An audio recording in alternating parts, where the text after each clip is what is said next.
Austin Riley caps off a great month of July with a walk-off hit on Sunday, leading the Braves to a series sweep over the Arizona Diamondbacks as they head into the trade deadline on a hot streak. We'll talk about all the latest rumors surrounding the Braves leading up to the trade deadline on today's episode of Lockedon Braves. So let's get into it. You are Locked On Braves, your daily Atlanta Braves podcast. Part of the Locked On Podcast Network, your team every day.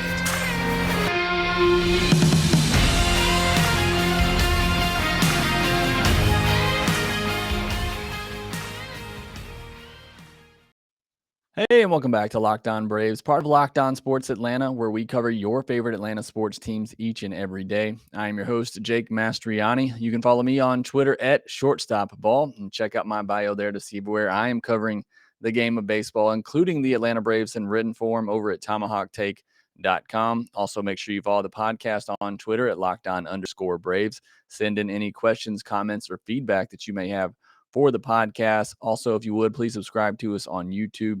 Hit that thumbs up button on this video, hit that notification bell so you get notified whenever we post a new episode. And as always, thank you for making Locked On Braves your first listen each and every day.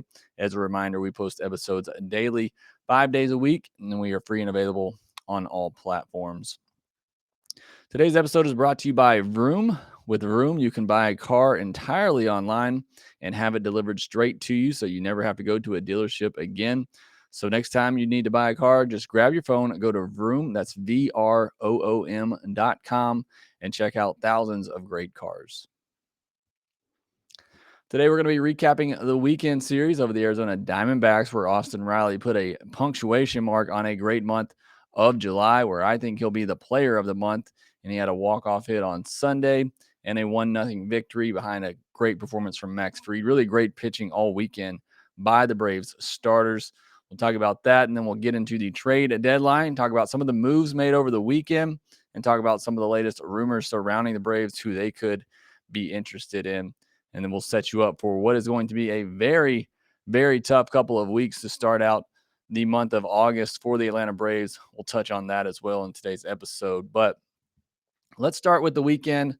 Braves had a 3-game sweep over the Arizona Diamondbacks, what I like to refer to as taking care of business, a series that the Braves should at the very least win. And a lot of times you want to start seeing them sweep some of these series. And we've seen them have plenty of opportunities to do that. They were able to come through and do it against the Nationals just before the All-Star break, and they get a sweep here. But they've had several other chances over the past month plus now where they could have swept some of these series and just weren't able to close it out. So great to see them do that, even though it was still a bit of a struggle in a day game on Sunday in a series finale. But they do get the job done and get a sweep.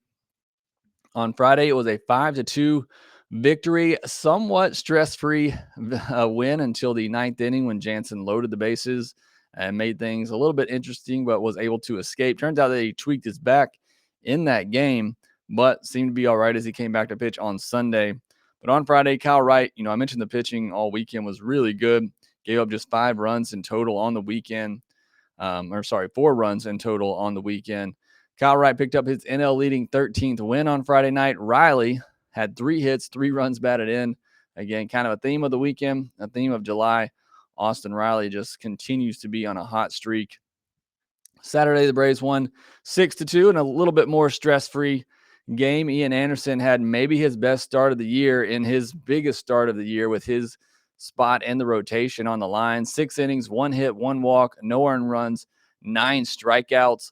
I thought he was great in this game. He threw the curveball a good bit more, threw it earlier in counts too to get ahead of hitters. I think that really caught some hitters off guard. So at least you're starting to see a willingness to change and to make some changes. That's kind of been my frustration with him over the past month now, where he's been in this regression, is there's been really no commitment to change anything that he's doing. He still just continues to go with the same game plan he's had since coming up, which again, he's been really good since coming up, but the league's adjusting to him. It's time for him to make some adjustments, and I think you're starting to see that a little bit with this past start. That being said, look, one start's not going to convince me that Ian Anderson is all the way back when we've seen, again, a month plus of really bad starts, really all season. He's been kind of up and down and inconsistent. So, one good start against the Diamondbacks isn't going to convince me that Ian Anderson is fully back. I'm going to need to see more. Certainly a great sign. But if I'm the Braves, I'm still adding a starting pitcher at the deadline. Maybe it takes away the need to get a middle to top of the rotation guy, and they can more settle for a back end guy, which I thought is who they should be targeting anyway. Jose Quintana, Noah Syndergaard, somebody like that to pitch in the fourth, fifth spot in the rotations. But either way, great start for Ian Anderson, one that he definitely needed. And then William Contreras, he provided the offense on Saturday, had a pair of home runs. Good to see him get that home run stroke back. Then on Sunday, a 1-0 win. Again, the offense just completely disappearing in a day game. Once again this season, they're averaging around 4 runs a game in day games and 5 runs a game in night games. So there is a big difference there, a 1 run per game difference between day games and night games for whatever reason. And as much as Major League Baseball hates the Braves, if they make the postseason, they're going to make the Braves play in a day game. But they got to figure that out and what's going on there to be able to have a more consistent offense in day games. But the Braves do get the win on Sunday, 1-0. Max Fried and Merrill Kelly were both brilliant. Each tossed 7 shutout innings. Fried, 7 innings, 4 hits, 2 walks, no earned, 5 strikeouts. He breezed through the first 4 innings. He had to battle a little bit through the 6th and 7th innings, especially. But really, those last 3 innings, I thought you saw the command kind of go away from him at times. I'm not saying he was bad at all. I'm just saying compared to the first 3 to 4 innings of this start where it looked like he wasn't going to get touched all day, he did have to battle a little bit in those last couple innings. But again, being the ace that he is, he was able to battle through that and get through unscathed and keep the game scoreless and tied so that the Rays offense could get an opportunity late because Merrill Kelly was dealing. I think if you didn't know much about him, he is a very good pitcher. I think you saw that on Sunday, the way he was diving that sinker into right-handed hitters. It was just disappearing under the hands on them. He's just a really good pitcher. The offense, again, couldn't get anything going against Kelly. They had really one chance. It came in the 2nd inning, and that's when we got a very odd play that you don't see very often in the game of baseball. Brian Snitker admitted after the game that he'd never really seen that and wasn't really sure what to do or how to react or what he could review. But what happened was the Braves had 1st and 2nd, 1 out. William Contreras hits a ball into the, the left field corner. I thought, at first off the bat, I thought it was gone, but he must have missed it either down on or up on the barrel one way or the other. And it hung up in the air. And Jake McCarthy, who is becoming a very annoying player against the Atlanta Braves, made a great running catch, but then banged into the wall after taking 2 or 3 steps. And then the ball popped out of his glove. Umpire originally ruled out, then changed the call to safe, leaving the base runners in an just unbelievably bad position. Diamondbacks end up getting a double play, getting out of the inning. Just really unfortunate for the Braves. I mean, I thought it was a catch, honestly. I mean, the guy caught it, took a couple of steps, then banged into the wall and dropped it. Either way, it's just really nothing the Braves could do. And really the only thing Brian Snitker could challenge is whether or not it was a catch. If that were the case, then they overturned it. You could have runners at 1st and 2nd with 2 outs. But just really unfortunate. I think there has to be some sort of rule change there there's nothing the runners can do. They saw the umpire make an out call. They're going back to the bag, and then you change the call to safe. That's just an unbelievably bad position to put the runners in. So something has to be done to change that because it completely took the Braves out of that inning. And like I said, it was really the only chance they had against Merrill Kelly. Top 4 hitters in the lineup had all 5 hits on the day, which, you like to see the bottom of the order get going, but also glad to see the guys at the top who should be getting it done are getting it done. And then he had to walk off against old friend Mark Melancon. Matt Olson, a nice 1-out single, taking the ball the other way. Then Austin Riley jumped all over the first pitch, took it into the right center field gap, and somehow Matt Olson chugged around from first base to score the winning run. And the Braves get the walk-off win to complete the sweep. And I want to talk about Austin Riley for a moment, as he should be the player of the month. His numbers in July are just ridiculous. Over 26 games, he had 44 hits. His previous career high was 39 last August. He also had 32 last September, just showing you how hot he was at the end of last year as well.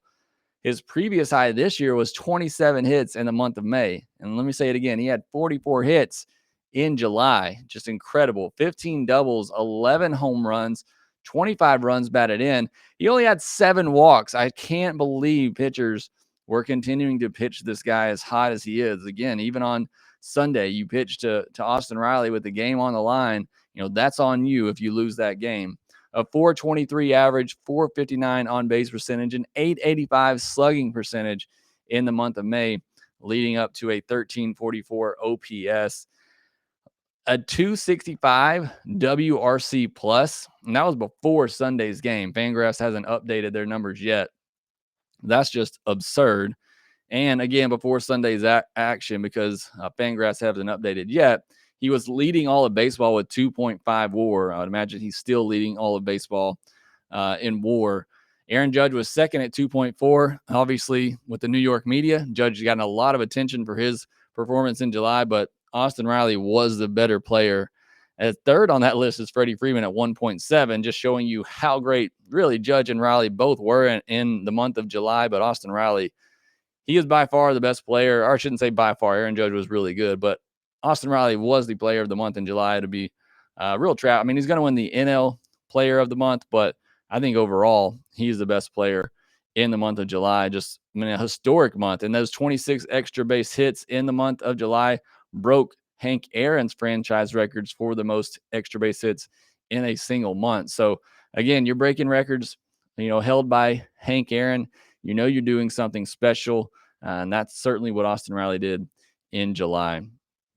All right, next, going to take a look at the trade market, what's been going on, whether some of the moves that happened over the weekend, and who have the Braves been rumored to have interest in. We'll talk about that next. As the sun comes out and small businesses are back in business, LinkedIn Jobs makes it easier to grow your team. LinkedIn Jobs helps you find the people you want to interview faster and for free. Create a free job post in minutes on LinkedIn Jobs to reach your network and beyond to the world's largest professional network of over 810 million people. Then add your job in the purple hashtag hiring frame to your LinkedIn profile to spread the word that you're hiring so your network can help you find the right people to hire. Simple tools like screening questions make it easy to focus on candidates with just the right skills and experience so you can quickly prioritize who you'd like to interview and hire. It's why small businesses rate LinkedIn Jobs number 1 in developing or delivering quality hires versus leading competitors. LinkedIn Jobs helps you find the candidates you want to talk to faster. And did you know every week, nearly 40 million job seekers visit LinkedIn? Post your job for free at linkedin.com/lockedonmlb. That's linkedin.com/lockedonmlb to post your job for free. Terms and conditions apply. And thanks again for making Lockdown Braves your first listen every day. We're going to be covering the trade deadline heavily, so make sure that you are subscribed to Locked On MLB on YouTube as well as Locked On Braves on YouTube. Going to have rapid reactions to any moves that the Braves make over the deadline, so make sure you are subscribed in those places.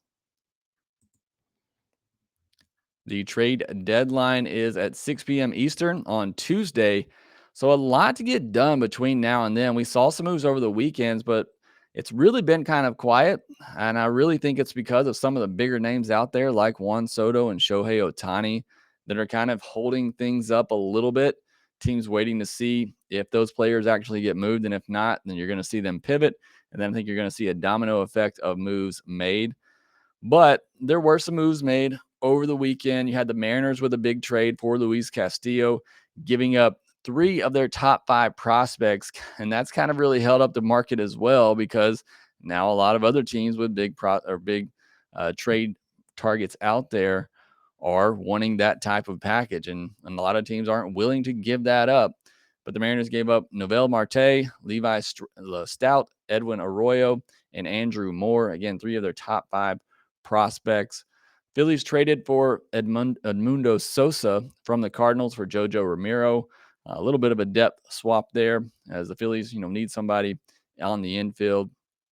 Dodgers traded for old friend Chris Martin to help out their bullpen, giving up utility player Zach McKinstry. Daniel Bard signed an extension with the Rockies, taking him off the trading block and raising even more questions about what in the world the Colorado Rockies are doing over there.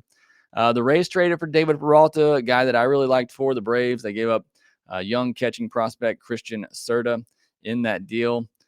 Um, and those are some of the major moves over the weekend. Really, that Luis Castillo trade kind of set the market for starting pitchers. Now, he is the top of that. So, not every starting pitcher with control will get that type of package, but that really set the bar pretty high for what it's going to cost to get a controllable top of the rotation starting pitcher. As far as news goes, Phillies are said to be looking for a starter. They're in on Syndergaard, Tyler Mahle, Jose Quintana, some of the same starters I think the Braves should be in on. What's really going to affect this trade market is whether or not the Red Sox and Giants are going to be sellers. They're both within striking distance of a wild card, but they've both been playing pretty bad baseball lately. If they decide to be sellers, they have some interesting pieces. JD Martinez, Christian Vasquez, Kiki Hernandez, who I think could be a solid target for the Braves. The Giants have Carlos Rodon, as well as Jock Peterson. Obviously, a lot of Braves fans wanting him to come back, and I think that could make some sense, although I think the Braves maybe need more of a right-handed power hitter now with Duvall out. But Giants and Red Sox could really shake up this deadline if they do become sellers. As far as rumors for the Braves over the weekend, Braves don't leak a lot of information. There were a couple of, rumors or at least talks of players. John Morosi saying that the Braves have interest in Brandon Drury, but so do a lot of other teams. I think Drury would be a great target, perhaps my number one, but if not him, then I like getting Brandon Drury as kind of that utility guy, right-handed bat. Joey Gallo, I mentioned him on Friday. Makes no sense to me. You had a Yankees reporter at least mention the possible interest of the Braves, that he could be a fit there. I still just don't really see that at all. And then Mark Feinstein, this was a new one to me. He said that Michael A. Taylor is on the radar of the Braves. I don't really love that move either. Michael A. Taylor's kind of having a little bit of a breakout season, but overall, he hasn't been a really good hitter in his career. He's been very good defensively. If you want to get him for a defensive replacement upgrade over Guillermo Heredia, then maybe that makes more sense. And somebody whose bat is perhaps a little bit better, then maybe, again, that could be a fit for the Braves if you're replacing Taylor with Heredia, or replacing Heredia with Taylor, rather. But that was an interesting report. One name I hadn't really heard much of before. As far as what's left out there, you look at some of the top starting pitchers left: Frankie Montas, Tyler Mahle, Noah Syndergaard, Nathan Eovaldi, again, if the Red Sox sell, Jose Quintana, and then again, Carlos Rodon if the Giants decide to sell. So there's still some good pitchers out there that I think the Braves could afford that wouldn't cost a ton. The top bats left that fit the Braves, obviously Juan Soto's out there. I don't think that's going to happen. Ian Happ continues to be at the top of my list from the Cubs. You just wonder what the price tag is going to be on him. Whit Merrifield, somebody I haven't really talked about. I know he's out there, but he's having his worst season, but has obviously been a very good player in the past. He might be somebody that the Braves could target, somebody that can play, second base, can play outfield, so it gives you some of that versatility. Jock Peterson, if the Giants sell, I love the idea of bringing Jock back as a bench bat. Somebody who can start against right-handed pitching. It maybe becomes a little bit redundant with Eddie Rosario, but I like what Jock Peterson brings to the clubhouse as well, and I think that can't be understated, what he did for them last year. So again, maybe not the perfect fit, but I think somebody that will at least be on their radar. Tommy Pham, a right-handed hitter. Miguel Andujar, had somebody bring this up to me in Twitter as well, and I apologize I didn't write the name down, but he's somebody I thought about for the Yankees, who's just not able to find a spot on the Yankees, has requested a trade. He's in their minor league system at AAA, hitting the ball really well, and they've been moving him around into the outfield. I don't know how well that's gone for him in the outfield, but if he could play a corner outfield spot and, can continue to hit, and he's been a good hitter at the major league level before, could be an interesting target and a guy that has some control. I don't know what the Yankees will be wanting back in return there. I would imagine some pitching, but might be an interesting name to think about. And then Randall Grichuk from Colorado, again, a right-handed bat that I think you could platoon with Rosario and kind of fill that spot lost by Adam Duvall. Relievers out there, I'll be honest, there's not many high leverage guys that are known to be available out there. Braves could be getting Kirby Yates back soon. I think Jay Jackson is ready and probably deserves a chance in the bullpen pretty soon. Those are two right-handed relievers. Jay Jackson has minor league options, so you don't have to bring him up unless absolutely necessary. But again, I think those are two guys who are right now at AAA that could be ready, and they both are right-handed pitchers. I still think you need to go out and find another right-handed pitcher for 6th, 7th, 8th inning. David Robertson, the top arm out there, we know to be available, but again, there's always relief pitchers out there that can be had, and I believe Alex Gonzalez will find the best fit for the Braves. All right, next I want to talk about moving into the month of August and the Braves' big stretch they have coming up here and what they have to do in order to stay in the NL East race with a tough schedule coming up. BetOnline.net is the fastest and easiest way to check in on all your betting needs. Find all your favorite sports and events at the #1 online source for odds, lines, and games. Find reviews and news of every league, including Major League Baseball, NFL, NBA, NHL, combat sports, esports, and even golf. BetOnline continues to be the top online resource for all your sport wagering information. From live in-game betting, scores, and podcasts, they have you covered. Head to BetOnline today or use your mobile device to learn more about the action happening today. BetOnline, where the game starts. So this 2 to 3 week stretch coming up in August is the biggest stretch of the season for the Atlanta Braves. They started out this week with 2 games at home against the Phillies, who are suddenly hot again. They just swept the Pirates in a 4-game series, and may not sound like much, but the Pirates have been playing pretty decent baseball this year, and they won the series against the Braves up in Philadelphia last week as well. So tough game there, even though it's at home to start the against the Phillies. And then you have an 11-game road trip. And this is going to be the biggest road trip of the year for the Braves. 5 games in 4 days against the Mets, 2 games against the Red Sox, who suddenly could be sellers at the deadline. I hope that's the case. And hopefully makes those games a little bit easier. And then 4 games in 3 days against the Marlins. And the Marlins haven't been playing great lately. They just got embarrassed over the weekend against the Mets, but they have good pitching. You run up against Sandy Alcantara in that series, and you know that's going to be a tough game. So that's a very important 11-game road trip, especially those 5 games against the Mets.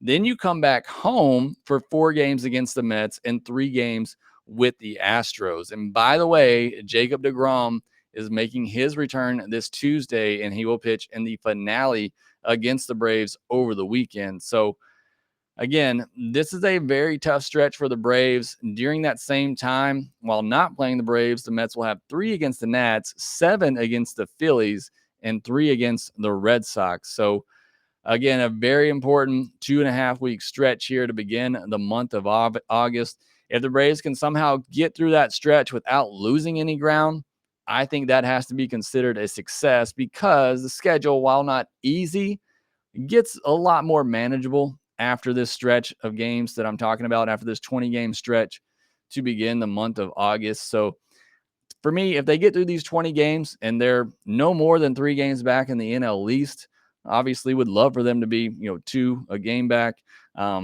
making up ground over this time. But with all the double headers, the makeup games, that's going to be a tough 20-game stretch in 21 days here for the Braves. So for me, if they get through this stretch and don't lose any ground with what the schedule they have the rest of the way, I think the Braves would still be in a very good position to win the NL East. Definitely in a very good position to hang on to that top spot in the wild card. But it will be a tough test for the Braves, and it starts on Tuesday against the Phillies. But we'll be back tomorrow covering all the trade deadline action. I expect Monday and Tuesday to be very busy. Again, make sure you're subscribed to Locked On MLB on YouTube for all the trade deadline coverage. Make sure you subscribe to Locked On Braves on YouTube, where I'll have instant reactions to any moves that the Braves make over the next couple of days.